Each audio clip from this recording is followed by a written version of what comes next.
এই বাহিনীগুলোর কোত্থেকে আসে? পুলিশের এত বড় সাহস কোত্থেকে আসে? সেনাবাহিনীর এত বড় সাহস কোত্থেকে আসে?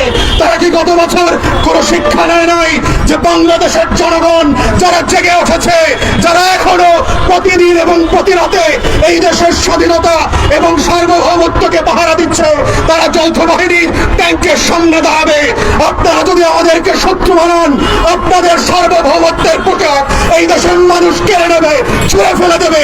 এই সেনাবাহিনী, এই যৌথ বাহিনী, এই পুলিশ ট্যাক্সের টাকা দিয়ে পালবার কোনো দরকার নাই। এদেরকে প্যাকেট করে ভারতে পাঠিয়ে দেন, ওদেরকে ভারতের কাপড় কিনে দেন, বিএসএফ এর পতাকা দিয়ে ওদের সাহসগুলোকে, ওদের শরীরটাকে মোড়ায় দিল্লিতে পাঠিয়ে দেন। আমরা আজাদির বাংলাদেশে কোন গোলামকে প্রজাতন্ত্রের কর্মচারী হিসেবে দেখতে চাই না।